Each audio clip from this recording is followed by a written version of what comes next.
When I had 400 followers, I decided that my slogan was going to be rice and repeat.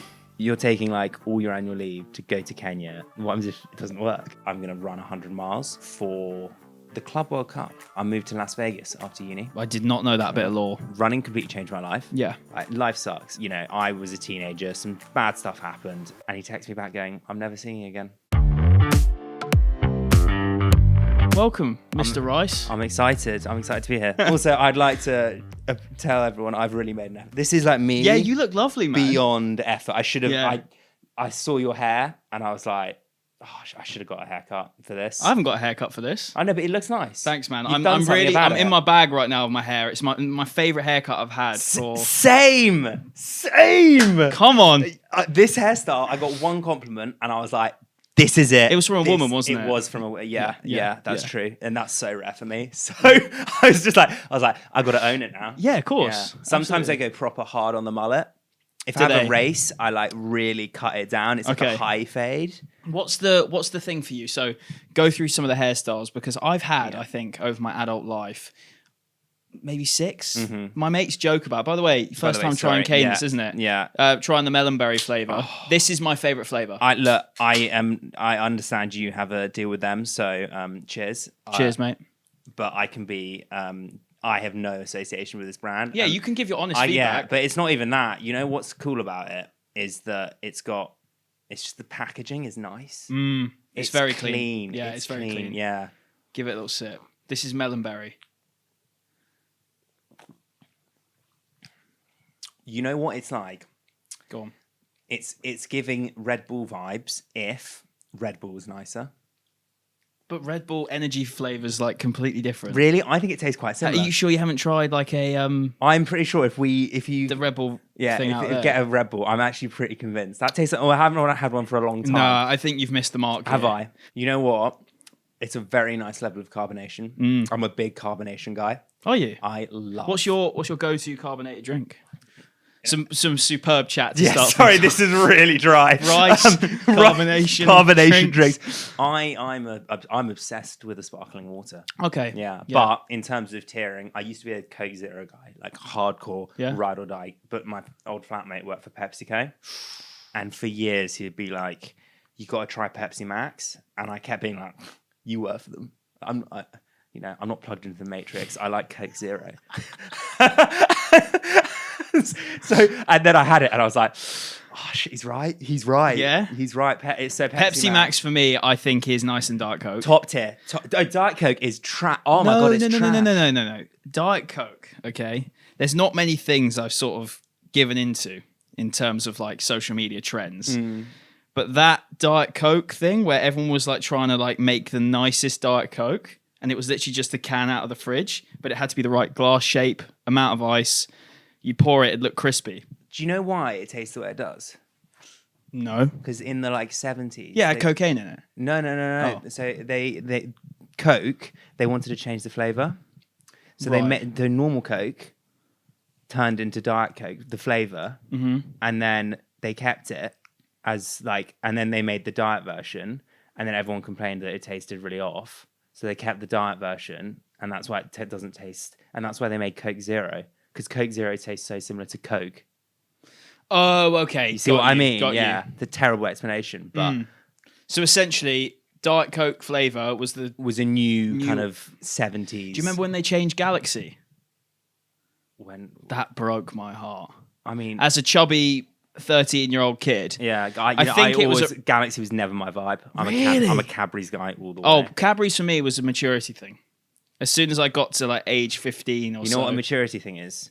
Switching to dark chocolate, mate. Not going from Galaxy to Cadbury's. If anything, I've gone the other way. Oh, yeah? I've gone white chocolate. Oh, now. no, white chocolate's such an ick. Honestly, anyone I see eating white chocolate, I'm like, are you a child? No, or white you're gonna whip out a chocolate. Milky Way or whatever it is. No, the white chocolate mice you get from Pick and Mix. No, they're horrible. It's so good, mate. No, pick and mix You can chocolate. literally take, like, You feel never the sugar get- in them. You never get pick and mix chocolate. By the way, everyone, this is Hugo Fry.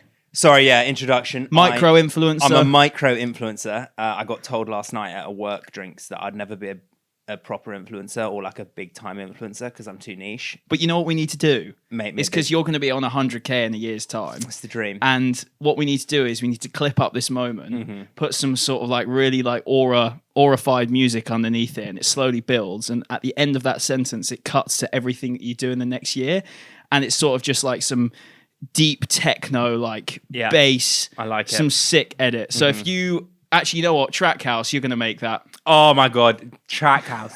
He listens to this pod. I love that man so much. I got some voice notes off him. I know the man behind the page. Same. You say actually, one of my best videos I've done is it was a voice note he sent me, and I clipped it, and I obviously asked him for consent. I clipped it and used it as a soundtrack. That's sick. It was so good. That's class. Yeah. He's a top tier bloke, and also his content is.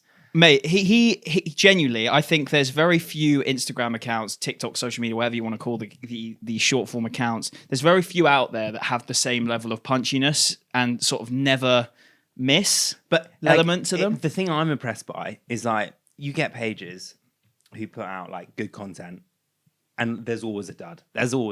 Yeah. Like one or two. There's always a bit of low hanging fruit that they'll eventually put up. Which is fine, by the way. Yeah, I mean, you're talking to the man who puts up anything. I sometimes watch my videos. You're the king of low hanging fruit. Low hanging fruit. I like sometimes look at my videos and go, I can't believe 20,000 people have watched that. Like, it's mad. I still like sometimes just like watch my. That's Bournemouth Stadium. That's vitality, really mate. Yeah, that's a good analogy. Yeah. I always think about like people that watch my videos in terms of stadiums. So like that video of me falling off my bike has got 180K, and I think, well, that's a few Wembleys. That it's a double Wembley, isn't it? Yeah. Talking of, by the way, yes, we need to go back onto Rice. Sorry, because we're getting sidetracked. We're getting. By the way, I've got mad ADHD. ADHD because I'm pretty sure I have it because I go on the maddest tangents. So apologies. Are you not just someone though that discovered TikTok and doom scrolls though? So bad. Yeah. So bad. All I do now is, so in my morning routine when I'm not running, is I get on the Stairmaster. Big fan of the Stairmaster. Yeah, we spoke about this. We'll get onto that. And I just, I do the steps, and I'll just farm TikTok for sounds. And also just watch loads of content. And I'll do that for like an hour. And I'm like, that must be killing my brain. Do you have time? I struggle to understand how you have time in the day for that. Because you don't need to be on the Stairmaster. Surely you triage what you need to do. Like, does that ever come into your head? Think, I'm wasting an hour here of doing something that I don't need to do. No, it's zone 2, mate. Yeah, but you already do enough of that, surely. Like, you swim like a few times a week. Yeah, I mean, my week, if I break you do easy runs as well. Or not really? Yeah. I mean, I don't go on the Stairmaster unless I'm like injured. Oh, okay. So, and you have been and a bit I have injured, had this like shin issue. Yeah. Which was like people like drilling into my shin every time I put my foot down. It was so bad. Really? Yeah. By the end of it started like a couple of weeks before I went to Kenya.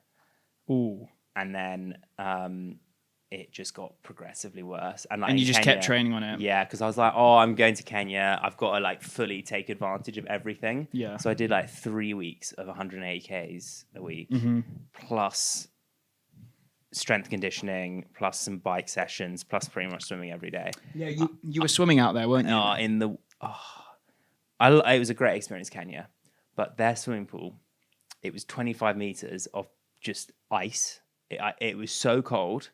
Every time you got, it was one of the most painful. It was the hardest part of every day, and that's really like it was a great experience. But getting into that swimming pool literally was like, why am I doing this? It was so cold, and you could literally be in there for 20 minutes max. Yeah, because my face would freeze off. That's insane. And then I'd sit in a sauna that was at least 100, and I wouldn't sweat. I was that cold. Oh my god. Yeah. Also, I was probably slightly overtrained, so like, my body was. So wait, okay. Let's. My brain's fucked already from this podcast. Sorry, yeah, we are. No, we have started in such a weird. It's all good. This is why I wanted you on, mate. So right, introduce yourself. So you are as we've just established, a micro influencer now, but only recently you made it to 10K. Yeah, and I have to say, my stocks in you only came about from this pod. Well, not from this exact pod, from podcast. So when I had Gabriel on... the myth, the legend. He was telling me that he was off to Kenya. Yeah. It was the week that he was going, and he was like, "Yeah." I'm like, "Who you going with on your own?" He's like, "No, I'm going with Hugo Fry." I was like, "I don't know who that is." And we pulled up your Instagram on the pod, and we were looking and all this sort of stuff. And then when you were in Kenya with Gabe and Ben, you messaged me on Insta saying, "Oh, I love the pod." So you're basically a little fanboy. Yeah, I was a bit of a fanboy. No, it was good. Like, it was good content, and like But yeah, this pod's the reason I know you, so that's class. I like the full circle serendipity right? of life. Yeah, I mean, also Gabriel is the reason I am here because I met him. I met him on Instagram. Essentially, he was one of those kind of guys, and we started messaging. Sounds like we're dating. I don't need more rumors like that. Nor does he probably. But so we started meshing in like December. Yeah. We went on one run together, really got on well. And then in January, I was like, okay, I'm going to do Kenya. I'm going to go to Kenya. I'm going to see if I can get, like, it was all in, basically, if we, let's go back a bit for like, in terms of who I am, is that I did a 2:19 marathon in September in Berlin. And I was like, oh, I'm hot shit. I thought I was the real guy. Turns out, was it a fluke? Yeah, I think so. It could have been. Right now, we're feeling that because then, so in December, messaging Gabriel, went on a run. Then in January, I was like, okay, 2:19 done. Let's go for like 2:15, 2:16. Let's really like cut some time off here. Kenya, invest in it, like burn all my annual leave from work. That's the one thing to know. Yeah. You've used up every single bit of annual leave. Every single day this year. But it's fine. We'll get you to 50k and you can quit your job. Yeah, we may not be saying that on this pod. I'm joking. Just in case my manager watches this. Yeah. I highly doubt. JP Morgan, I'm joking. Yeah. So yeah. I'm joking. He works at KPMG. Come on, I'm more of a Deloitte man. Okay, fair enough. Sorry, Deloitte. So yeah, I messaged loads of people and were like, want to go to Kenya, come along, and everyone was like, no. Why would we do that? I've just got visions of you sat there texting people, just getting no after no. Literally, so many no's, and people were like, you're taking like all your annual leave to go to Kenya, like what? And like, what happens if it doesn't work? Which it didn't. And then finally I'm like, oh, I know Gabriel a bit, like maybe he'll bite. Like I know he's quitting his job, like maybe let's see. Message him and he's like, yeah, let's do it. Let's go. Which was class. And I'm so happy I went with someone I know because like you got there and it was like there was nothing to do and it was just... So talk me through the setup of it. So you've booked the trip. Let's go through the costing of it because I think that's what a lot of people probably wonder when you're booking a trip to Kenya, because I was thinking about doing it for my autumn marathon that I've got planned. I was thinking of going away. Yeah. I'm thinking for YouTube as well. I've just gone full time with the content stuff, so I thought it would be a great opportunity to go out and do that sort of thing. Yeah. But then you said to me, weather-wise, it's probably not worth going to Kenya that time of year. But what was the whole kind of thinking of why you went when you did? Yeah. So, I hate the cold. Yeah. So I needed to get out in February, like mental health, just everything. I just needed to like leave this country, get a bit of sun.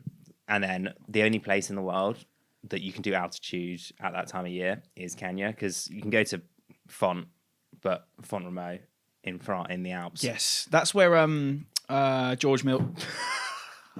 I knew that was going to happen, man. So is that the place that George Mills trains? Yeah, I think so. It's like the like Hoka guys train out there as well. Oh, what, Team Macau? Yeah, thank God you said it because I actually... Why is it called Team Macau? No clue. All right. It's not based on the Chinese gambling city, Macau. Is that a place? Macau, yeah. It's like the Vegas of Asia. Is that the place where it's run by like a mafia? I think probably for internet reasons, and if this goes on TikTok, we're going to say no. You know what I mean? Great pot place. Yeah. All right, cool. Yeah, great place. So yeah, basically you can go there or like Flagstaff in Arizona, but both of those places are cold and snowy. But hot in the summer. And nice in the summer. So you could definitely look for those places in summer. But yeah, Kenya, I was like, I'm going to do it. Let's, everyone who's gone there has given it rave reviews. So I was like... Makes sense. Makes sense. Yeah.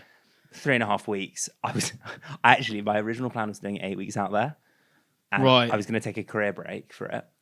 Or get like, it's so deep. Imagine if you took a career break to drop the stinker that you dropped. And like, By the way, it's not a stinker. It's relative stinker. relative stinker. But yeah, I was going to take a little career break and go to work and be like, can you give me like a sabbatical for 2 months to go out in Kenya? Now, there's many reasons why I'm happy I didn't do that, because there was one guy out there, he was a champ. He apart from him stealing all the pineapple at dinner, he was there for 14 weeks. What? Yeah, he was in Kenya. So he did his whole block there. And you know what he was training for? Hackney a 5K. half? What? Yeah, he was training for a 5K. Yeah, but he must be like top tier. Like he was going for like a 14:10, I think it was. Okay, yeah. So like that's good, fair. good. But and then I've been on his Strava recently, and I can't see when he did the 5K. I don't know if he ever did it. Oh. Yeah, Do you think he got injured? Yeah, because like that man, I've never seen a man spend more time on an elliptical. I'm talking hours a day. Why? Never got that rationale from him, to be honest. Yeah. Yeah, it's long, isn't it? No, I wouldn't want to do that. Again, tangent. Sorry. Yeah, But anyway, so- how much did it cost you to go out there? Yeah, like 600 on flights. Okay. Actually, That's a bit more Oh my god, expensive this than is I thought. actually this is mad. Okay, so I'm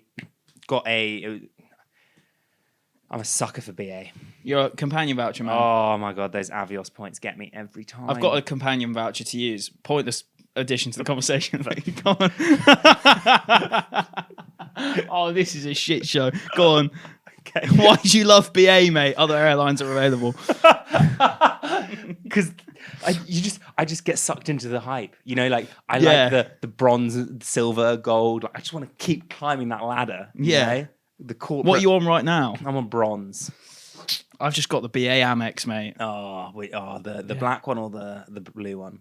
This bad boy. Oh, the classic. I love that. Yeah. I love it. That's, I'm starting my journey. So that's the start of the journey, and it's such an exciting journey. It's the gateway drug. I know, honestly, and they treat you so badly, but keep wanting to come back. And so I literally, I book them every time. So book a BA flight, 600 quid return. And it turns out, so I watched this TikTok video being like, give the air stewards and stewardesses like a present, saying like thanks, and they might give you an upgrade. Okay. I know people that do this on every flight. They use gift cards for Starbucks. Okay. Shout out Jan. He does £5 Starbucks gift cards, Yeah. about $25 worth. And he'll give them to because when he goes to America for work, give them to the air hostess and say, this is for you and your team. Thank you so much in advance for your service. Always gets upgraded. Yep. And it happened to me. It was elite. It was the best experience. I got into business. Oh. And once you've flown business, I don't know how people go back. It's so I've never flown demoralizing. business. Yeah. It was the best experience. Maybe because it was like such a surprise to actually get upgraded. I Yeah. bought them a box of liquid IV. You gave him electrolytes? Yeah, I gave them electrolytes. It's important. They got to stay hydrated. Your skin in the air, it's awful. Right. That's all you got them? No, and a box of chocolates. I'm sorry. Yeah. And I got a business Was it an class empty ticket. flight? Yeah, it was an empty flight. There we go. But they get the food, unbelievable. I had seared tuna on a plane. How mad is that? That is crazy. Mad. And then you get to Kenya. Was it direct flight? No, to Nairobi. Nice. Stayed a night in Nairobi in a interesting hotel, and then got a jumbo jet flight to Eldoret. Okay. Which is the third largest city in Kenya. Yeah. It's about an hour's drive from Iten. That flight, if you don't like flying, that's not a fun experience. Was it terrifying? Yeah, it's like a little propeller. And how much did that cost? 100. So it's about Still- 700. So you got 700 quid. 100's quite expensive. Oh yeah. I mean, it was so 700 on flights, right? And then you get to the high altitude center. There are other places that are cheaper. There's loads of different camps. For those who Yeah. don't realize, there's in Kenya, they've got essentially imagine like a hotel campus, like you'd go to a Greek island. They've got different. Yeah, and it's an all inclusive. Yeah. It's an all inclusive like Clubless Santa. Have you ever heard that place? I have heard of it. I did look at going there before I went to I'm Greece. quite intrigued about it. Yeah. It looks quite expensive though.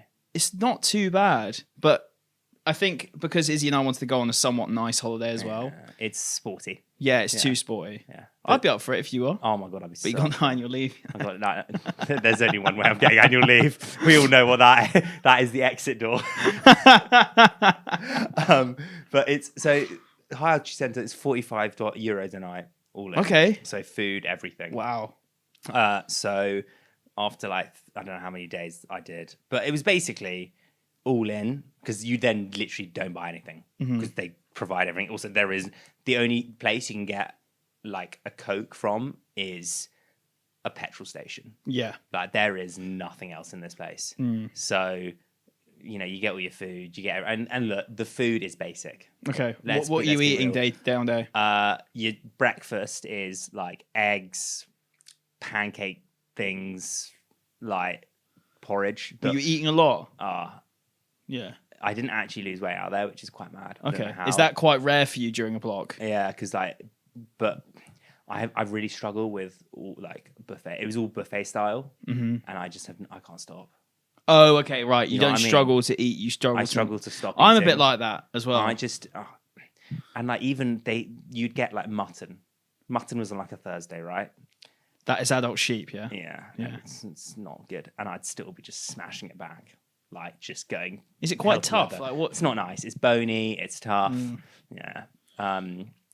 There were some days where breakfast was again like porridge, eggs, bread, bananas, pretty basic stuff, but all right. I mean, the porridge was so dead, it was so bad. You could clearly tell it was just made with water, and it was proper. Was it wet or was it dry? No, proper wet. I like that. Really? Yeah, I'm a wet porridge guy. Me and Gabriel are very much dry porridge guys. No. Yeah. I don't want concrete mix. So I like concrete mix. No. I've grown to concrete. Watery is so like it loses. No, but it's not flavour. watery though. Like you just have enough milk in it. And you know what I do put in sometimes in my porridge, and this is bad, and it's probably terrible for you. But have you ever had the My Protein flavor drops? No. Oh, mate, Yeah. the vanilla ones are What they just add that sweetness that you need. Yeah, without putting sugar in. Got you.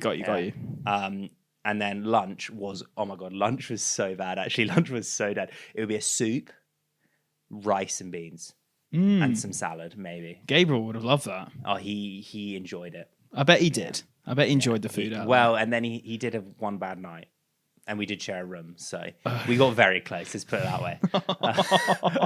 Luckily, I didn't have any issues. Okay. When I say I didn't have any issues, I am favourable to a roadside poo. As in, like you would happily do it out of choice. Not out of choice, but okay. You know, and when you could see giraffes, there's a very famous road called Moyben Road in Kenya. I know, yeah. And you'd be running down there, and you occasionally saw a giraffe. That's sick. Which was cool. And so, you know, taking a dump on the side of the road whilst a giraffe is just there. That's kind of cool. That's unreal. That's safari. Yeah. And there were no cars on this road. So, like, you weren't really going to get caught out. No. And so how's it work then? So food aside, you're training. You wake up each day. Do you have allotted training sessions? Or No. It's completely like, it's just a hotel.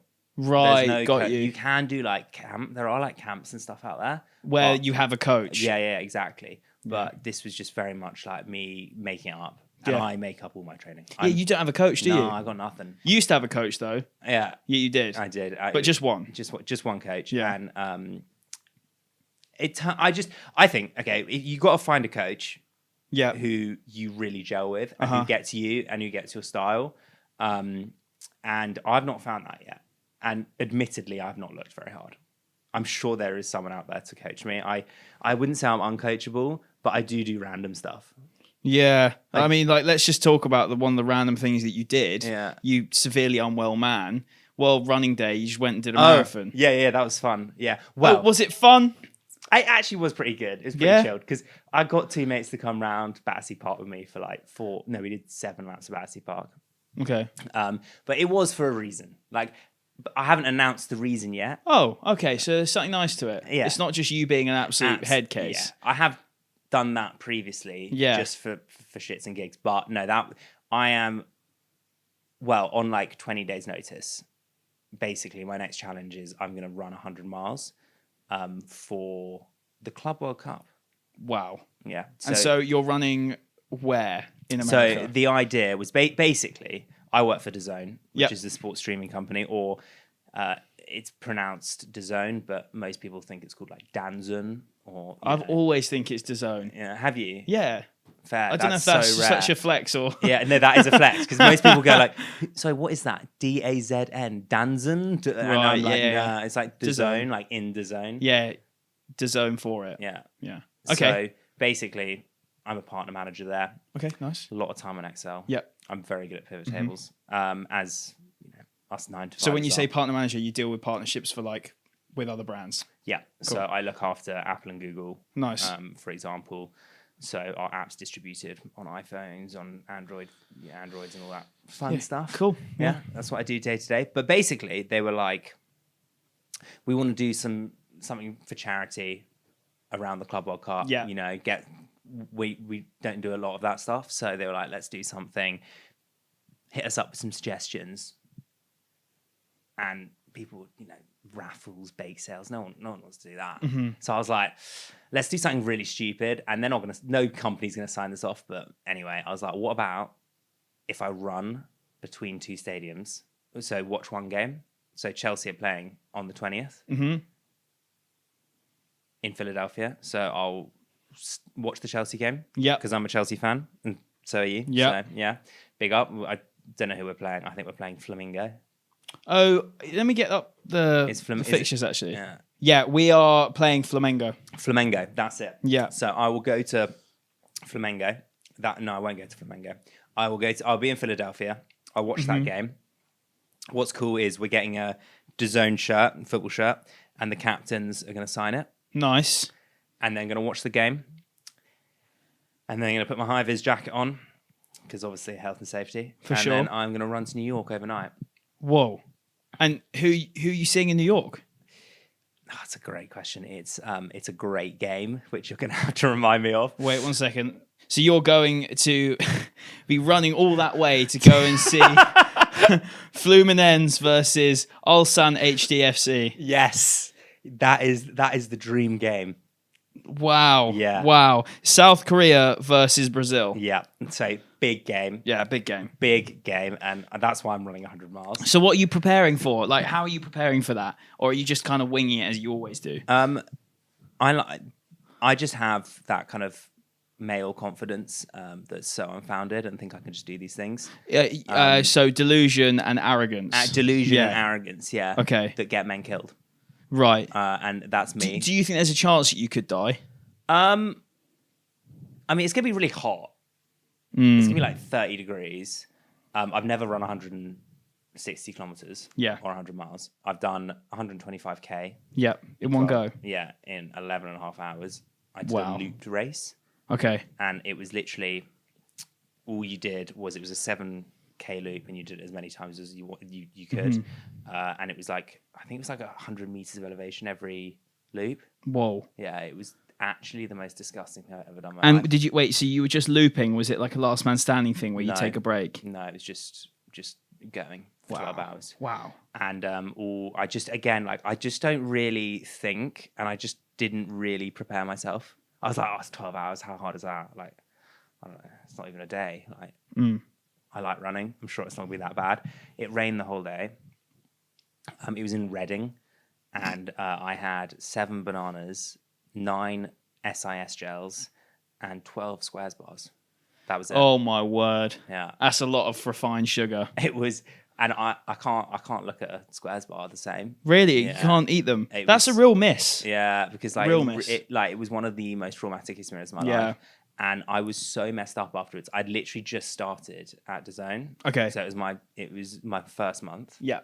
And on the Monday, so it was on the Sunday, got home, and then on the Monday, it's a 15-minute walk to my office, right?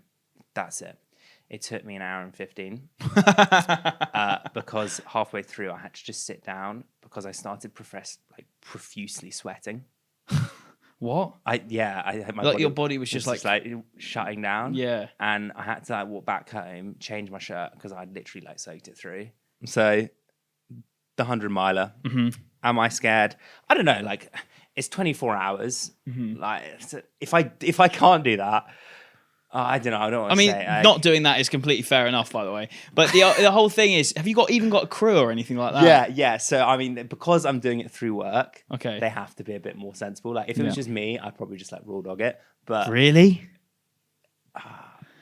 I wouldn't be as like stringent. Yeah. But yeah, so I'm getting a videographer because now we're in the content game. I Who used to do all who this are stuff you without. using? I don't know. So it's his own sorting it. Yeah, and then the girl who's like runs the social media for Club World Cup is coming along. Cool. And I was like, "Do you really want to come along?" And she's like, "Yeah, I think it'll be awesome." And I was like, "It's through the night. We're not going to be there's no sleep involved.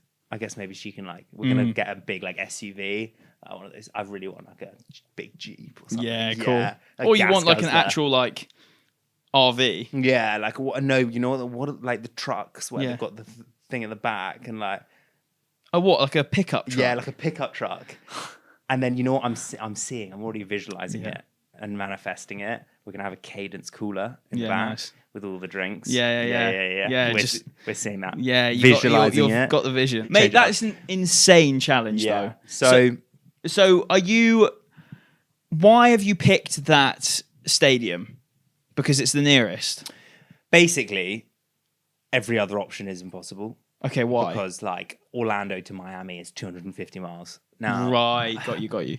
I'm all right at running, but I'm not that good. No. Like that's long, and I needed to prep for that. And also, we literally came up with this idea a week and a half ago, and it's just got approved today. Yeah, amazing. So like, and this is what is the date today? Like the 6th. Yeah. So like, I have 14 days to prepare for running 100 miles. I'm very fit, but I think it's a different type of challenge. Like it's like how a 5K and a marathon is different.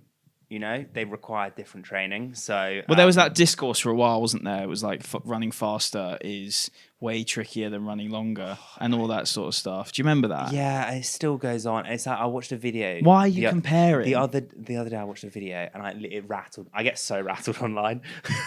I'm really? so Would easily never have guessed. Yeah, I get so easily rattled. And it was this guy being like, "What's harder, a marathon or a high rocks?" And I was like, "Does it matter?" What a stupid point as well. But I'm like, sorry. Who cares? But they're different. Yeah. You can't. What's harder, a tennis singles match or a football match?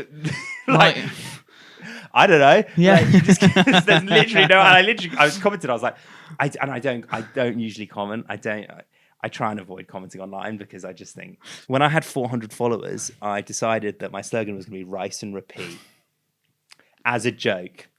And now we are 11K down and people shout it at me in the street. Yeah. Was it Trackhouse's voice note was saying about I was seeing kids shout at you? Yeah. I didn't realise I was trying to associate which voice note it was. Do you know how weird it is people shouting about rice to me? Like, I like rice. I do. But I've gone too far. Yeah. You know what I mean? You have gone too far. I've gone too far. And like, imagine if I came out and I was like, actually, like, rice is okay. But it's not I have to now fully lean in. You'd have to die on this hill, mate. I have to. Yeah. Every type of rice. What you need to do is you need to go to Japan and collaborate with Round to Japan, and you'll just do a rice tour of Japan. So Tilda, who I am sponsored by at the moment, which Sponsored by rice. it's how weird is this? You know they used to sponsor Belgrave Harriers. What? Yeah, I know. And that's the run club he runs for. Yeah. And I was like, that is full circle moment again. That's mental. Yeah. But I had a call with them yesterday to see if we could do anything, more. And I have already pitched doing a rice factory tour for sure. That's going to happen. So they've got a big factory just outside London. Okay. So I'm gonna definitely go around, see how the rice is made. Yeah. And then the dream is being sent to a rice field. Mm-hmm. They do a lot in India, so that would be cool. Yeah. A sponsored trip to India. Yeah, that'd be sick. I always see online these like they're not food creators. They're like I guess lifestyle, but more food. Mm-hmm. And there's I'm gonna absolutely butcher her name. I don't know if you follow her. I know quite. Knock. Is it knock knock? GNO. Yeah. Knock. Yeah. I love her videos. Yeah. Like what? I think. What do I have in common? Izzy has met her loads of times. I may have met her once, but I don't know if we spoke. I was definitely at the same do with her. Yeah. Izzy spoke to her. I don't know if I spoke to her. I love her. Yeah. I don't know why. my content and her content. Her page is nothing. massive, isn't it? Yeah, she's doing well, and she goes on the maddest brand This trips. is what I was saying to Johnny. Because I've got 48k. I'm not at that level to get invited on the brand trips. The brand trips are when you have over 100 or over 200. Yeah. Because they're like, we really want to work with this creator, but we know we don't have the budget for them. So let's just take them away and like basically spend money on them. And then they'll post about it because the event's so sick. So therefore we get coverage on their pages. So imagine this, yeah? Fucking Bentley. They go to you and say you've got in a hypothetical world, like in a year's time, you've got $250,000, which you will. Sure. Yeah. Manifest. Say that, okay? Bentley go to you. Hugo, we want you to come and do this countryside retreat with Bentley. Here's your, because they've done this before apparently. Here's a Bentley for 7 days for you to make content with, drive to the event and stay there in this hotel. No fee, but everything's covered. Like that, you're obviously going to do that. I watch these. The thing is, right, I'm really interested in the whole like social media world and like the dynamics and like the paradoxes that it comes up, because like people blow up because they're relatable, and then being a social media influencer, you're just not relatable anymore. That's so true. That is so true. And how do you stay relevant? And like for me, I'm already finding you just have to do the next event and the next event, especially in like the running world where everything is so event based. I feel now the pressure to like keep pumping out events. And like I'm gonna go around Battersea Park this weekend and do a double marathon because I'm like, it's gonna be great for the content. And I know I should. But you also got to train though. I've got to train. But the brand trips, I get excited when like Lucky Saint sent me some beers. You know, I'm like, I'm that small type. That's so nice though. Still, like you get this is. I always feel super grateful when a brand sends me shit for free because I'm like, mate, like. You are sending it to me for free for like to get my thoughts and feelings on it, or just in the hope that I'll give it a little bit of coverage. Do you know what I mean? Also, I live at home. I have a full-time job. Like the money's great. Free stuff is just the dream. Like my overheads are so low. I spend most of my money on shoes anyway. So if a brand goes, we'll send you a pair of Carbons, I'm like, yeah, what do you want me to do? Like, I'll do anything for that. I am way too beggy online. Like, literally, any brand you reach out, I'll be like, yeah, I'll do everything. Sure, go for it. Like 10 reels. Like I did Hackney Half with sports shoes, and they were like, oh, we'd like 3 reels from you for the weekend. You know, they put me up in a hotel. They got my place. It was lovely. Did like 20 reels for them. That's insane, bro. Yeah, I do pump out way too much there. But your content is easier to shoot, and it's very. You're saying it's not high quality? We're going to beef about my quality. No, I'm not saying it's high. I'm not saying it's not high quality. You were just about to say I'm not saying it's high quality, but you have this knack to just get content out quickly, though. It's not necessarily like. I watch some people's videos and go, I wish I could do that, but I know I can't. I'm in this really, really dangerous spot, and that's why I gave myself a reality check today and posted on TikTok just talking to the camera because I was like, I don't remember the last time that I produced something that wasn't voiceover, like quick edits, like all of this sort of stuff. Like the reel I'm putting out tomorrow is from our Richmond Park cycle. Nice. And I shoot all of my.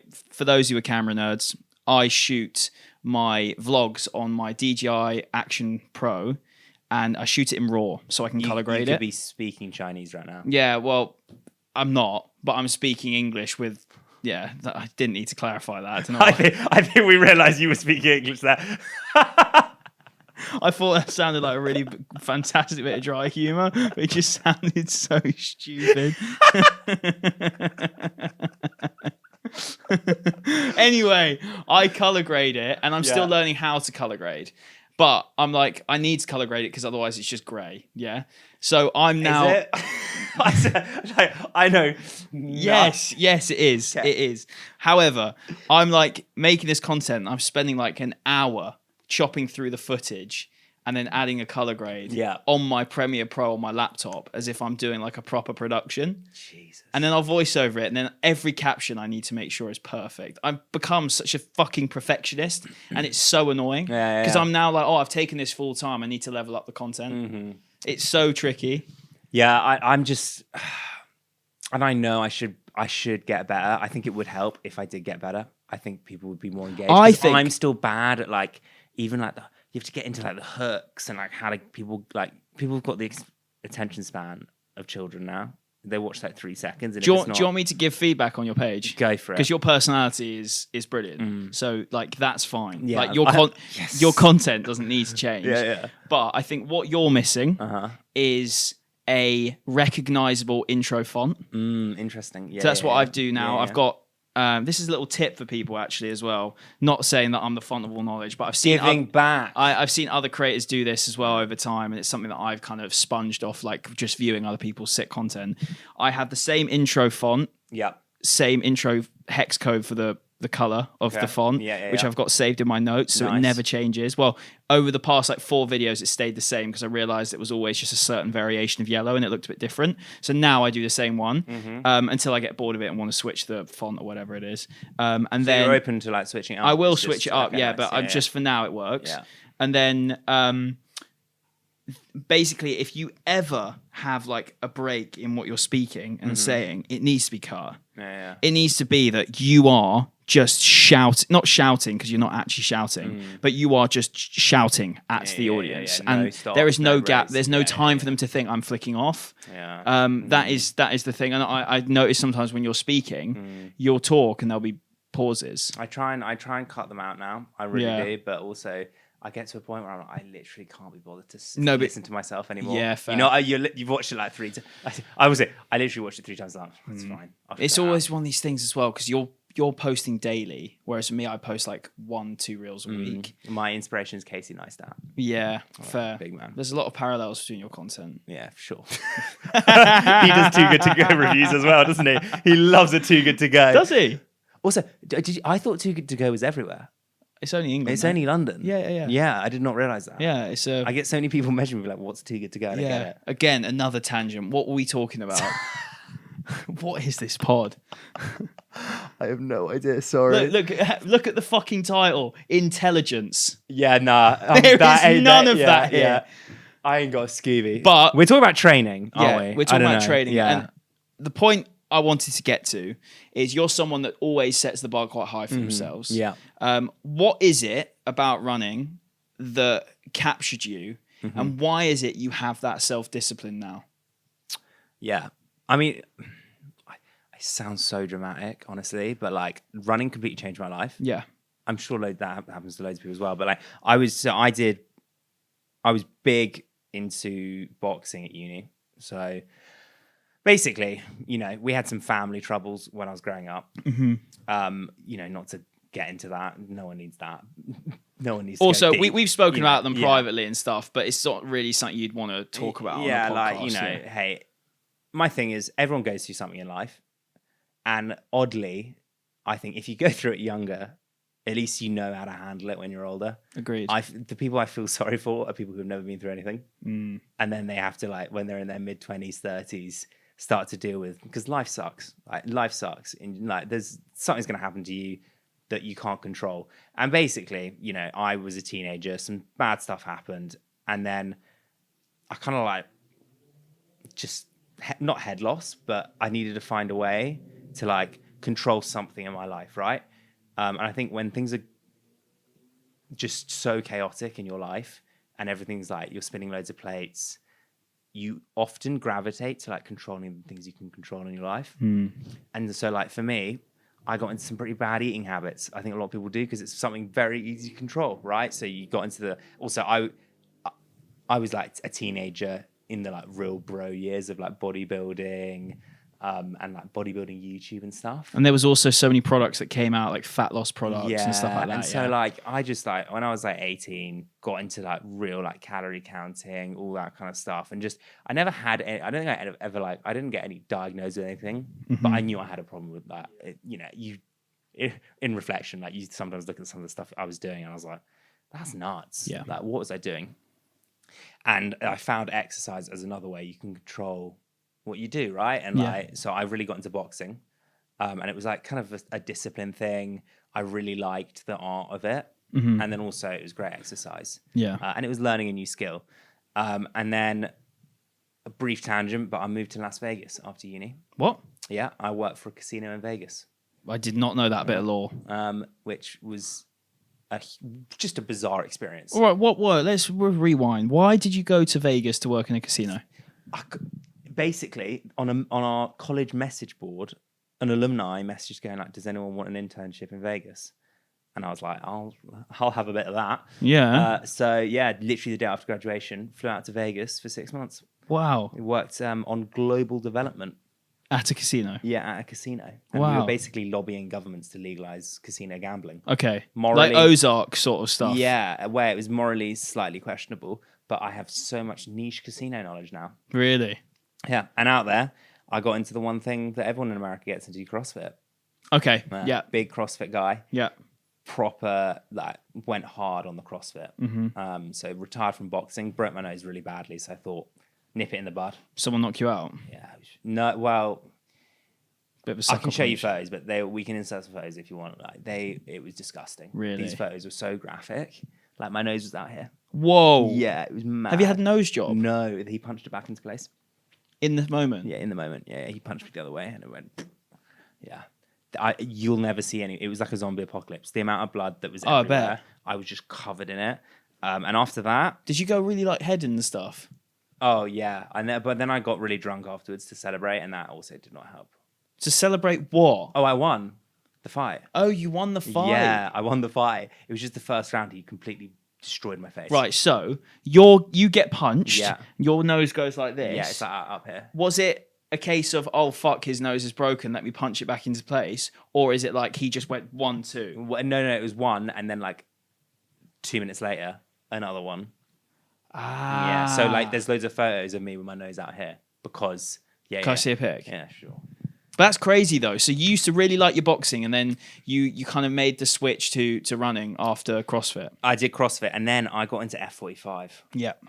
Explain to me what F45 is. It's you jump around a room for 45 minutes. For 45 minutes, yeah, but it's stations, isn't it? Yeah. And you don't have to. I overheard someone on the tube talking about this. You don't have to do a set weight at, like, let's say it's like bench press or whatever. Oh, and yeah, it's a lot of like burpees. Yeah. And like the thing is, it was really hot, and then High Rocks came in, and then that kind of took over. So I think people are like, here we go. But the High Rocks don't have their own gyms the same way that F45 No, does. but F45 are like.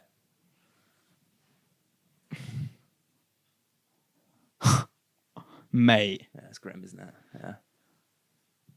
Proper graphic. That's incredible. Yeah. Fair play. Yeah, it was so grim. Yeah. And then COVID. It's I was jumping around a room for 45 minutes every day, twice a day. Did it a lot. So you got quite an addictive personality then. Yeah, understatement of the year. As soon as anything, Yeah. like I was at leaving drinks last night, and my manager was like, "Oh, you're on the sauce tonight," and I was like, "Yeah, having a couple," and I was like, but I don't drink a lot because I do struggle once I've started to stop." And he was like, "Hugo, that's alcohol addiction." I was like, "Yeah, probably would be an alcoholic if I didn't run." Okay. You know what I mean? Like, I just like You can never have a couple I pints. can't just have one, and I know I probably shouldn't be admitting this. Well, that's a lie because we had one together. Yeah, that was a real hard. I wanted like 10 though. You know what I mean? We had one. I was like, I could do another one. And then once you have two, you're like, the day's gone anyway. Yeah. So have three. Yeah. And then when you're at three, you're kind of buzzed. I'm a bit more than buzzed nowadays because I'm such a lightweight. I'm kind of the same, bro. For my size, I'm a bit of a lightweight. Oh, I'm terrible. So how did you transfer this to running though? Yeah. So COVID happened, and then like all those virtual classes. Yeah. Oh, so dead. And I just could not be doing burpees in my room. So I was like, what's the next solution? Okay, running. Let's try it. And I did that. Remember that? Like, give 5, do 5, nominate 5. And there were people making it up. Yeah. And so I dropped like a 19-minute 5K. What, just off the rip? Off the rip, yeah. But you were probably very fit. I was fit. I must have been. So it wasn't like. But a little bit of natural ability. It's something, and it sparked something in me, and I was like, oh, I'm quite good at this running thing. But I spent. What I think is interesting now is everyone just signs up to events. Now, I probably would have, but I literally couldn't because there were no events because it was COVID. Yeah. So I spent 2 years building a base, which I think a lot of people forget now. And they're always like, oh, why am I not progressing so quickly? Or why can't I do this time in a marathon? Or they set a time for a marathon in their heads. I want to do a 3:30. I want to do a 3-hour marathon. Like the sub 3 thing is like so big. And I always see it and I'm like, you have literally not done anything. Yeah. You're literally starting running fresh. like you've got no base and you want to run 42Ks. And I think the marathon has been like not devalued, but I think people underestimate it, and then they actually do it and go, oh no, this is hard. London humbled so many people. So I mean, it humbled me, but it was so tough. And like, see, I spent 2 years just building a base, going out running. I had no idea about intervals. I didn't follow a plan. I just ran essentially, and like just further and further pretty much every week. I started at like maybe 60Ks a week, and then by the end of COVID, I was maybe doing 100Ks a week. And my first marathon was Brighton. Yeah. If you haven't done Brighton, have you? No. It's. I don't plan on it. Don't. You go through an industrial estate at around like 32K. Oh, class. And it gets so hard. Really? And there's a bit of a hill, isn't there? And there's a bit of a wind from the sea, ocean. Yeah, it's actually just a grim marathon. And that was 3 hours and 3 minutes. And that was your first one? First one. Okay, yeah. So you had the sauce for it. Yeah, and then 18 later. And I'm here now. You've done 18? Yeah, I've done the distance 28 times. Wow. Yeah. Wow. That's incredible, man. Yeah, that's amazing. And now, like, it's jokes. Like, part of my training, I'll do marathons in the block. Yeah. And, you know, that's fun. Yeah. What's it done for you, then? What's it done for me? Yeah. I don't know. It gives me great structure. And I'm a routine guy. Like I noticed with your meal preps. Yeah, I'm a big routine guy. And when I get thrown off my axis, like, just everything crumbles. So... I love routine. Are you a bit neurodivergent? 100%. Yeah. Have you been diagnosed with anything? No, I've got mad dyslexia though. Okay. I can barely spell my own name. Yeah. So I need routine, and running just every day I tick a box. I like just it's the structure of it. Sure. And it's very also the thing I love like most about it is that if you put the work in, you see the results. Well, that's it. Yeah, it's like the more you do, the better you get. It's such an easy. People try and complicate running so much. It's not that deep. I think we're now trying to. I said this to Izzy when I was on holiday, and you remember that propaganda "I'm not falling for" trend? Yeah. Pissed me off. I can't lie. Not enjoy it. Even though I do every trend. On I book, and I saw what people were doing with that, and what it said to me was. People who aren't doing those things are using it as a platform to criticize the things that they're not doing, to devalue others who potentially there could be an element of jealousy, but also they feel somewhat insecure because they're not doing them. Okay. And one great example was some like people saying about Runner and Strava Premium and AI running plans. And it's like, do you not understand that these AI running plans like Runner are built off intelligence of people that know what they're talking about? Well, so it's the whole thing about Runner that I find interesting is basically I don't use Runner. No, because it's an AI system, right? That improves the more people who use it. Yeah. Now there aren't that many. There's 0 people who are in like my running. Well, exactly. Yeah. Who use it? So if I put a plan in Runner, or if I built a plan in Runner, I don't know what it would come up with. I've never done it, and I'd be interested to find out. But like my sister, for example, okay, she's had a kid. She hasn't run in 7 years. The last time she ran, she did the London Marathon, and then basically never ran again. She wanted to get back into running, so she was like, what should I do? And I was like, download Runner, and just start. Yeah. And what I like about it is it gives people who don't really know where to start a great starting point. It gives a very digestible, easy thing to follow. Structure. It's structure. It syncs your watch. Like, and I don't even have a discount code, but I do think it's like... I do. Yeah. Use code Calum. 2 weeks free. But like, no, like the reason it's popular is because it works. This is the thing, and bro. People who like shit on it, they're just jealous. So I've not done strength and conditioning for 2 years. Yeah, I don't quite understand this. No one does either. But so I got really bad shin splints, or a shin splint, because it was only in one leg, and I've started to do S&C. I took a couple of weeks of down weeks, and like, unsurprisingly, it's worked. It's worked. Who would have thought? Who would have thought? Not me. No. I've had too many injuries to count. Like I've had 2 stresses. Like I had the biggest crack in my sacrum ever. And what is a sacrum? It's like it's your butt. Let's be honest, it's just your butt. Okay, so it's the So bones around your butt. Yeah, it's all like hair. Okay. And like all the big weird, Yeah. Yeah. I'm so unscientific. I don't know. Basically, I went to a specialist and he looked at my MRI and he was actually impressed at how bad it was fractured. And I'd done it the day before I was going on training camp a couple of years ago, and we were going to Morzine in France. And I remember my best mate Harry was there, and he was like, he had a wisdom tooth infection at the time as well, and a really dodgy. I think he had a bad Achilles tendonitis. And then there was Joe also there. As in mate, Joe Cooper. Yeah. Yeah, he goes out with Anya. Anya's boyfriend. Yeah. And we've got this Airbnb in Morzine, and it was literally a cupboard.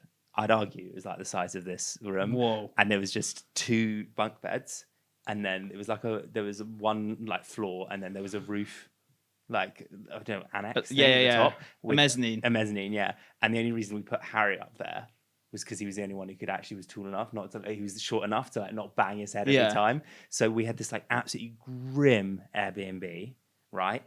The bunk beds, and then the loo was just right next to the bunk beds. And so every time everyone went to the loo, I'd just be like lying there, just like looking straight at someone taking a dump. It was so aggressive. I couldn't walk, literally could not walk. I was in so much pain. Did you try running? And we went on an 18K run, and I had this mad stress fracture.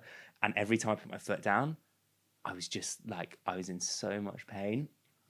And I was wearing like vapor flies, and we were trying to go on this trail. And so like my feet were really unstable, and I've never been so unhappy. And then Harry was like next to me, and he had a really bad Achilles tendonitis. He could barely talk because his mouth was so swollen like a chipmunk. And I was just like, this is the worst holiday I've ever been on. And then get back, and we have like 6 points on our license. What? Because Harry like sped, and like we got so many like letters from the French government being like, you owe us X amount for the speeding fine, and we've never paid it. What? And they kept sending Harry letters in the post, and it's now like 5K. Oh my god! Yeah, wait, so still? Yeah, they still send him letters. So if you go to France, do you reckon you get arrested? I mean, it's not me. So do you reckon if he left it long enough, he'd get arrested? I don't know. How much do you think? Yeah, I reckon mad, probably yeah. so. How long was it? A year ago? No, it's like two years ago. Okay. And he keeps sending us messages on our group chat from this holiday, being like, "Guys, do you think we should pay it?" And I'm like, "Maybe." And he's like, "It's a lot of money now, though. It's like too much. Like that would really financially hurt me." So like we're like, let's see. I had a really weird text the other day. I got a debt collector text. And it was because I went in the fucking box in a hire car, like you know the yellow box. Yeah. Oh mate, I was like to the woman, I was like, I've literally never heard about this, and also, I forgot to change my license address for ages, so I was really worried that they were sending letters to my old address. But that's not the case though, because I did it through Enterprise, and it would have had my new address. Yeah. So I was like, I've never received any letters about this, never received any communication. And she's saying to me, yeah, the charge now £350. It kind of makes you, when you see the debt collector sign, it's kind of like makes you. Yeah, I was like, I still got to pay it, man. I'm just trying to get. You've not paid it? It was yesterday, and I'm trying to get Enterprise to explain why I never heard about it. Anyway, no one here wants to hear about that. So, right, so your fractured sacrum, how does that get fixed? You just. I don't think it probably isn't fixed. When it gets cold, I kind of feel it. Oh, okay. Yeah, I'm an old man, but yeah. So I did that side. I had to take 4 months of running. That must have ruined you. It was really tough mentally. Like that actually, people. I joked, but it was actually really hard. And I did some weird things. Like I peroxided my hair. Yeah, well, it could be worse. You could tried heroin or something. Yeah. The peroxide looked a bit slim shady. Yeah. Came back from that strong. I did Barcelona half. And this year? No, it was last year. Okay. So this is last year. I PB'd, and I sent a message to my physio going, thanks so much for the run walk program, which I was still meant to be on, which is like, running 5 minutes, walking 2, running 5 minutes. And I went, your run walk program, excellent. Got a PB at Barca half. And I dropped like a 71-minute half marathon. And he texted me back going, I'm never seeing you again. So I got dumped by a physio, that was fun. What, because you basically disrespected his... Yeah. He was basically like, you're taking the piss. Like, you should not be running. Oh my God. Which physio was this? Will I know? Yeah, it's Nuno from Running Room. Oh, I don't know. I only know Luke. Okay, Yeah, Luke's a fucking legend. Quality bloke. Yeah, Nuno. I'm seeing him next week, actually. Oh, he's very chilled with me. Yeah. I see him a bit.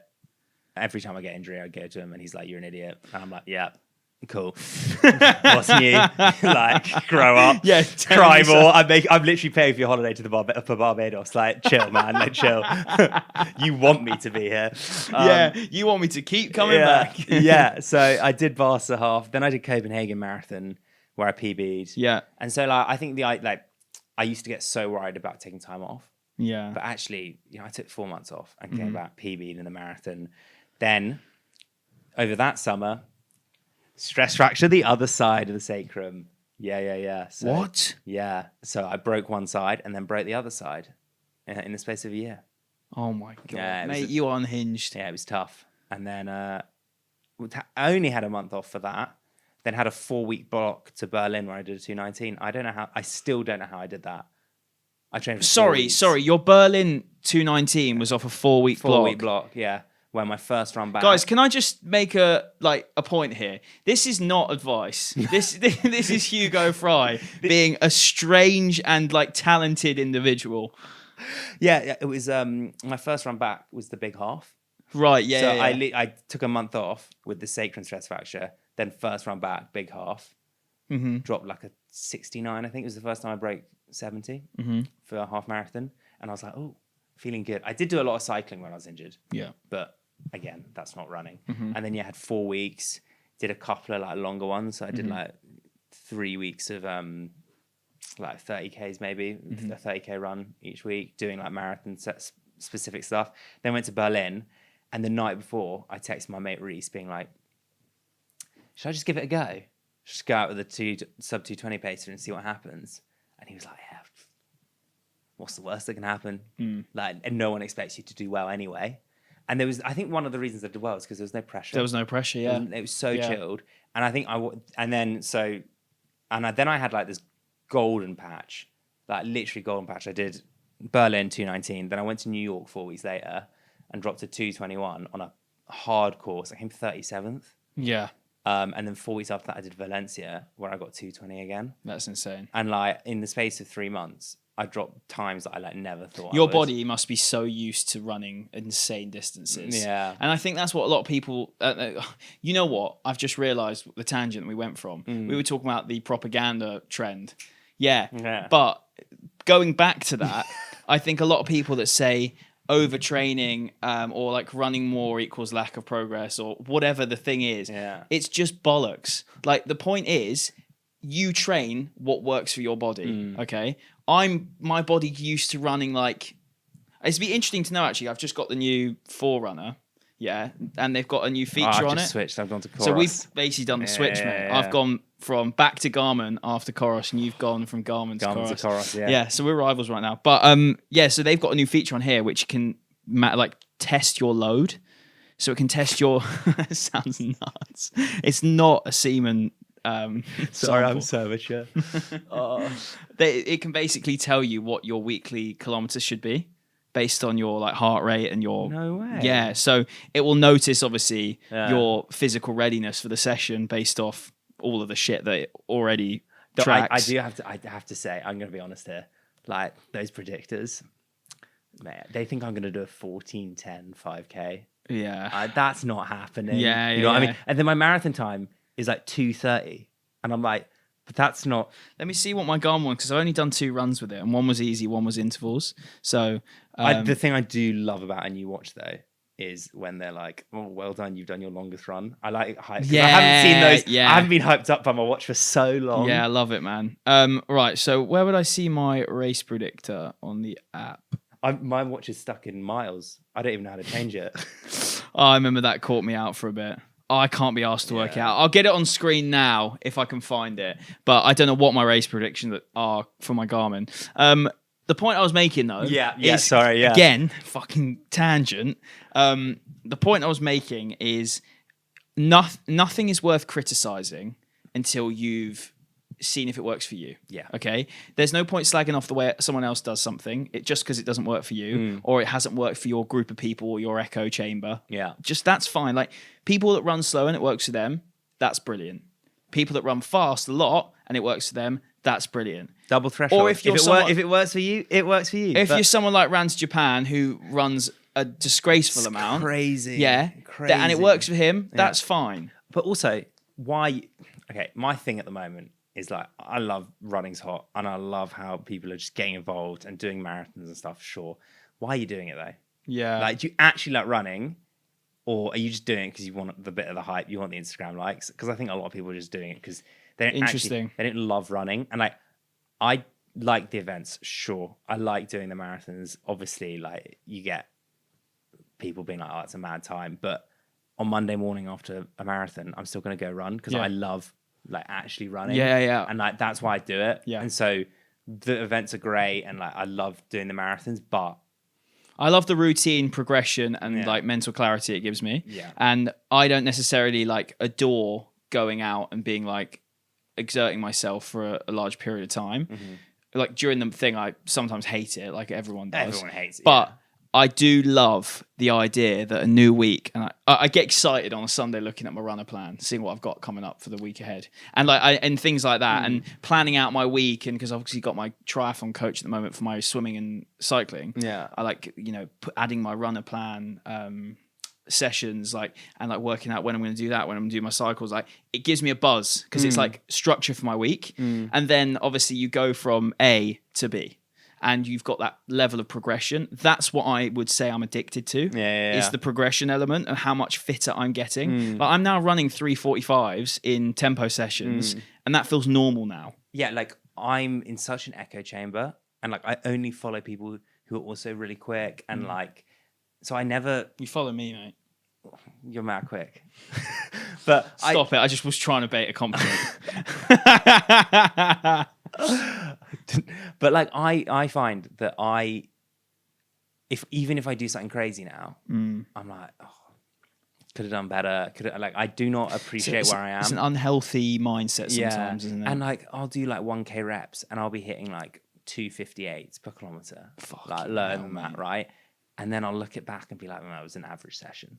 It's like, but like, not even a year ago. I know. Like I did a 2:24 marathon less than 18 months, literally a year and a month ago, and that was a PB, and I literally thought never going to beat that. Yeah. And then 6 months later, I beat it, and you just keep. And the thing is, also, what's annoying is, you do your 3:30, right? How bad do you want to do a 3:15? Then you want to do a 3. Then you want to do a 2:45. Since you know what, I'm gonna be a bit boastful here. Yeah. When I got that 3:23, I was like, I'm not asked for a while. Like obviously the thing for me is further down the line. Eventually, one day I'd like to go sub 3. Yeah. But I know that if I keep up this training level, that's a possibility. Like I know that. However, I'm very much of the opinion now where it's like, okay, cool. That's further down the line. I've got to make sure I enjoy the now. And I very much, after Paris, realised that hard work came to fruition. And I know that I can do that again. I didn't look at it and go, oh yeah, but imagine if I did it like 3 minutes 50 quicker, I would have got sub 3:20. But my original goal was beaten by 7 minutes. Yeah, exactly. So I'm like, I don't care. Yeah. Like for my one later in the year, I'm probably going to aim for sub 3:15. Yeah. That's the goal. But like... that goal for me I'm not, I feel like, too asked. That race for me will be more like can I go again and take what I learned from Paris to this? What scares me now is like I think I overtrained for London. Yeah. Honestly, like I just put in so much work, and I put in so much work for literally nothing. Like I know it was nothing, but like I did that first half of London Marathon, so I got a 2:38 overall, which obviously is a great time. It's a good time. I'm not like I'm not oblivious to that, but it's like 19 minutes slower than you'd planned. Yeah, and I did the first half in 68 minutes. Wow. Okay, so like that second half was truly one of the most humbling experiences of my life. What was it that fucked you? I don't know. Like, it must have been the heat. Like, did you have any pains? Nah. So your shin didn't hurt? No pain, nothing. I mean, I did take quite a lot of codeine. So Okay. don't do that. That's probably why. What? That's probably why you like overheated and all that sort of No, stuff. because I'd done that like in the last couple of weeks prior fine. to London, and I'd done like training sessions after taking painkillers and stuff. So I don't think it was that. It could have been that, but I don't know. Doctors online will probably be like, you shouldn't have done that. Yeah, obviously. Yeah, but I think I just overheated. Not medical advice. Yeah, definitely not medical advice. Do not listen to me. But yeah, I went deaf. What? Yeah, I lost my hearing. How? I don't know. So apparently, if your blood pressure drops lows just before you're about to faint, it felt like, you know, when you're on an airplane, your ears go and they're like really blocked. That's what it felt like. Wow. And I was just stumbling all over the place, and it was just brutal. At the end, you collapsed. That video went mad viral. Yeah, that was like way too much. Virality is not for me. No, virality is toxic. People online are mean. Like first taste of getting a bit of hate, and I was like, yeah, not for me. I'll keep my like small little rice community. Yeah, I feel like I dip into my page as well. It must be hard to like. It must be chaotic. Yeah, I think you need to do your next good like high quality reel. I think you should do a. My next one. I don't think I've ever done a high quality reel. So my first high quality reel. So in the next couple of weeks, what I want you to do is make a reel where it's like, I'm Hugo, and introduce yourself. Loads of people do that. I've never done one. But I'm thinking of maybe doing one. But lots of people do it, and it works really well. I have seen that, and it's also really good to like introduce like new audience. And you can pin that right on your top. Yeah, because my top 3 are incredibly random right now. It's like my 2024. I need to change that. It's like 2024 highlights, which does give a little introduction to me. Okay. I have very much. If you scroll down far enough on my page, you get to like the real unhinged Hugo. I very much like toned it down. Yeah. Because that's not the way to. No. You got to toe the line. Yeah.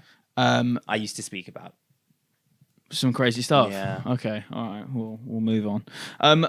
So one thing which you did put on your story, which fucking cracked me up, was you reading the Strava comments of Will Googe's like run across Australia. Yeah.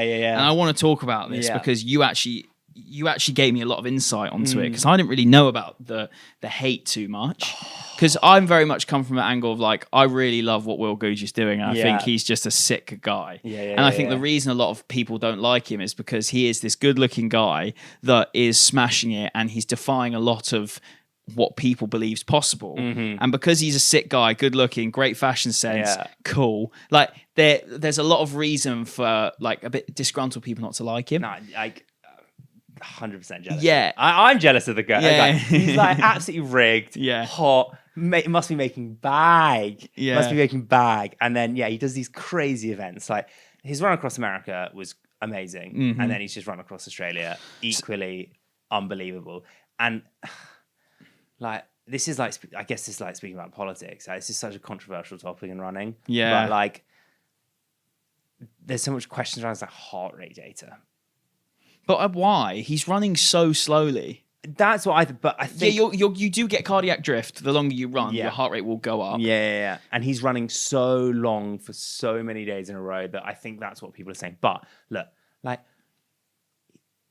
if he is actually cheating, truly he's going to be one of the worst blokes on earth. It's for his mum that passed of cancer. Like it's for an amazing cause. Yeah, it's for Macmillan, I think he does it for. Huh? It's for Macmillan, the cancer right. charity. Okay, got you. It's like, if he's actually cheating, like, for me, yes, sure, there's some questions around his data and all that kind of stuff, but why, like, he can't be that bad. No. He can't be that bad a bloke to like cheat. Yeah. And like the guy who like hunts him down, he went over Will to Cockrell. Yeah, he went over to America. I'm like, you've got to have something more in your life. Do you think that's a really good point? Actually, let's talk about Will Cockrell, because for those who don't know, Will Cockrell is they described him as a critic But he is a internet troll. He's a hater. There's a subsection of the internet that despises where running is now because it's no longer their thing. It's now the youth's thing, and it's not obviously the youth thing. It's now a new thing where it's got a new audience and it's got new.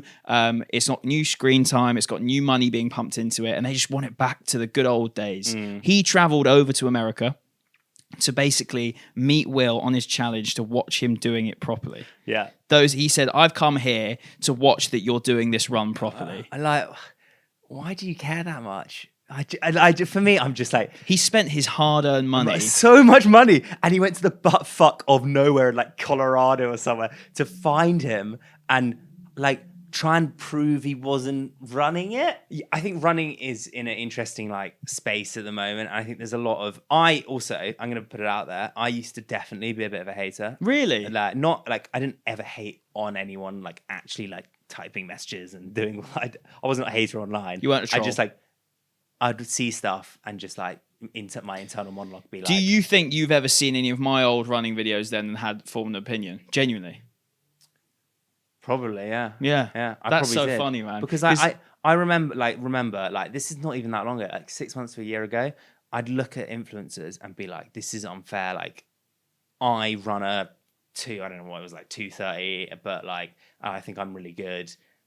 But no brand's ever reaching out to me. Yeah, well, at that time, what value were you providing? I'm providing nothing. Yeah, like literally not. Like, why would you? This is the thing, man. This is the thing. It's like you can be as quick as you could be the fastest person in the world, but if you're not putting yourself out there and putting content out there or doing anything that would attract attention and eyeballs, why is a brand going to invest in you? Yeah, true, man. What are you providing? If you get 100,000 views, but you're a slow runner, that's 100,000 more than someone who's mad quick but doesn't put themselves out there. Yeah, the whole thing is about relatability, honestly. And like that's what I'm trying to do now in terms of I get loads of messages like saying, oh, it's really refreshing to see someone of your pace. And I know I'm not an elite. I'm like in this like what you call like sub-elite area. Like, you know, I think I'm probably in terms of marathon time last year, I think I was in the top 50 in the UK. Yeah. So, you know, good, but I'm never going to be pro. Yeah. Right? But, you know, I'm still pretty decent. But loads of people have reached out and been like, it's nice to see that kind of community. You're trying to be more relatable and like you're someone I can actually relate to. Yeah. Whereas most people in that space just, they're not that relatable. And I completely get that. And it's a bit like the elite athletes. Then it's hard to relate to someone. Yeah. Because... you know, they don't have the full-time job. They don't have to balance, like, that is their job. And that is completely fair enough. Like, and that's why they're maybe not relatable. But they've also worked their whole life and they're incredibly naturally talented. Yeah. And, you know, they put in so much work. But also, especially in running, it's a certain type of person. You have to be incredibly dedicated and driven to put, like, 200-kilometer weeks in and like takes so much sacrifice. It takes so much sacrifice, and then having to like do content and try and be funny or do something online. Like I see why you don't put it out there, but also on the flip side, then if you're a brand, who are you going to put your money into? It's got like, and it's really hard for them because sure they want to support the pro athletes, but are they bringing the eyeballs in? Yeah, are they going to actually move the dial in terms of sales? And that's what a brand. Well, there is actual evidence with certain brands that I've spoken to and stuff that the creators have far more impact. The creators on their roster have far more impact than the athletes on their roster. Yeah, and into sales. Yeah, I can imagine that, and that makes sense. But I don't know how you. I don't know how you fix that. I don't know if you need to fix it. You don't need to fix it. Yeah, I don't. You just what you need is the people to understand that there is a creator marketplace, and you can have that creator marketplace, and that is not discrediting the top. That is not discrediting the best of the best. So I get some comments from quite good athletes who kind of be like, oh, you're like not taking the piss, but you don't really respect running. And your content is kind of disrespecting running. Your training is disrespecting running, and like, you know, you don't train properly, and you know, you're toxic online. And I just go, okay, if you don't like my content, I honestly don't care. No, you don't need to. You don't need to, because you know why?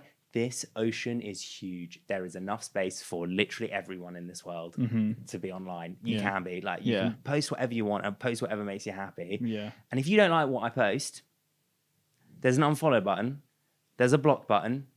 You can just go ahead and do that. You know what?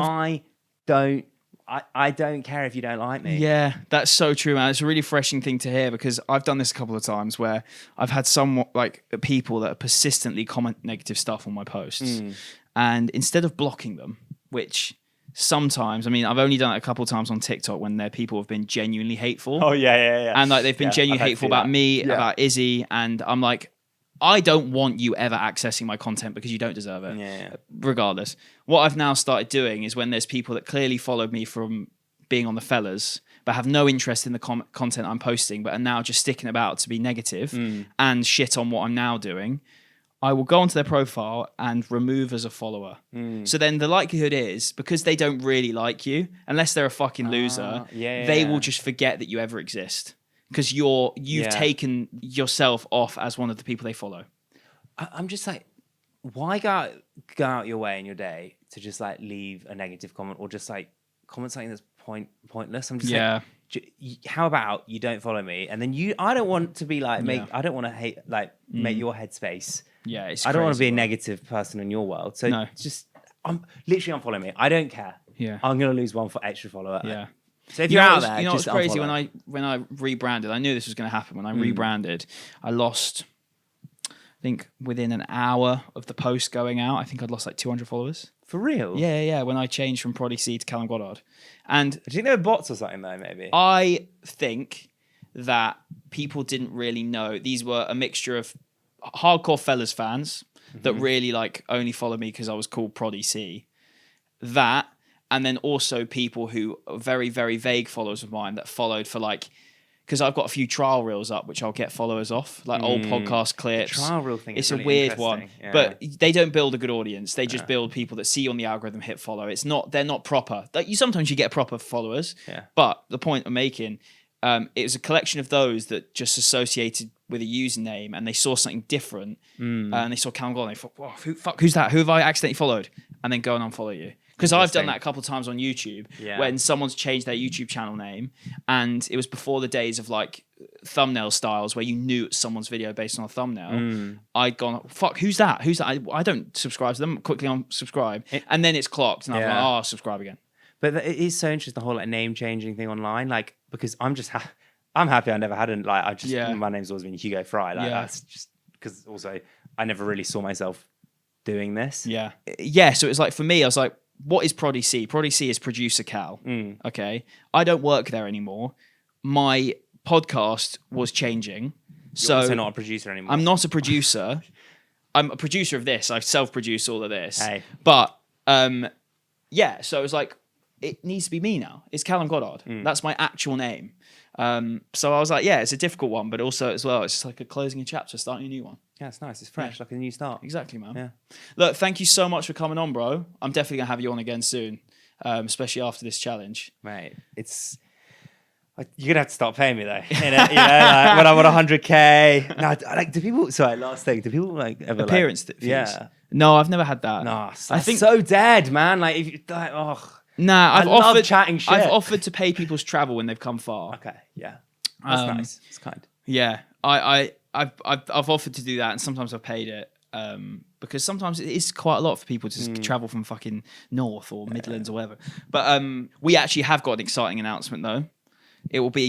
It probably won't be announced by the time this goes out. But we are doing. Okay, yeah. The London to Margate run. Oh, of course. I was literally like, what are we doing? Yeah. We are. We're 120K team relay. It's essentially the UK version of the Speed Project. Oh, it's so pumped. Yeah. So Your Friendly Runners, East London-based run club, they are doing a challenge which they do every year. You run from Central London. I assume maybe it's East or Central. I don't know, but you run from London all the way to the coast in Margate, Kent. We're gonna win that. In our team, let me announce our team. We have myself, we have Hugo Fry, we have Izzy, my fiance, Izzy Sedgwick. We have Paige Dana on Instagram, and Johnny Davies, Big Dog JD. What a team. It's a big team. An eclectic team as well. You know what it's got?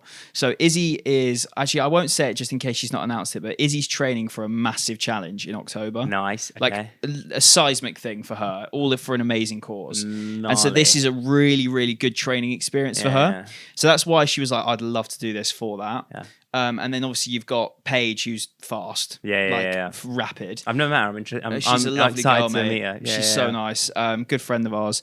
And then you've got you, fastest bloke on the team. I think you're going to be the one that actually just like puts a bit of a shift in and is able to move us from A to B quite nicely. I'd like to be that. Yeah, for sure. Everyone's gonna have a role, and obviously you got JD, who's the guy who's gonna do the dog hours. Yeah. He's gonna be the one who's. I actually don't think it's gonna take us that long. No, it won't. It really won't. It's not that. It's gonna take us like 5 hours. No, it's not. That's a lie. Sorry, that was so stupid. No, it's take us like. Do you think 8? What is it? 120. How we can do it in like 5K stages, right? You can do it however you like. Oh, I mean, I can bash out some like 16-minute 5Ks. Yeah, we're going to be filming all of this as well. So it's gonna be so good for content. Yeah. I'm going to make a big YouTube video out of it and stuff, and we'll it'll just be one video. But look, Hugo, thanks so much for coming on, man. It's been a pleasure. It's certainly not been a chore. Thank you very much for listening and watching once again this week. Make sure you're subscribed on YouTube, you're following on audio platforms. And yeah, let me know who you want to see on, because I'm always intrigued to hear the guests that people want to have on. I've got a really cool one next week. Oh, nice. Yeah. He cycles a lot. That's all I'll say. Oh. Yeah. Oh, my God. Okay, so why have I keep chatting? Sorry. But his content. Top tier. It's amazing how you knew exactly what I was it's so good. It's so good. He's like his quality. There's so many people trying to nab it as well. Puts me to shame. You're like the Lingfield 9:30 at night flat race that everyone will kind of like bet on if they've had a few beers, and then he is the Aintree Grand National, the one that all of the plastics watch. Mm-hmm. Yeah. Anyway, not everyone watches him. Yeah. I'm a what's that really bad white wine? The Blossom stuff. Oh, you know what I mean? Yeah. I'm that, and he's a good, nice Garvey to Garvey. Oh, Garvey to Garvey. Yeah, I've said that wrong, haven't I? It's Garvey to Garvey, isn't it? I don't know. Anyway, thank you so much for watching, listening. We're going to stop talking now. See you next week. Bye-bye.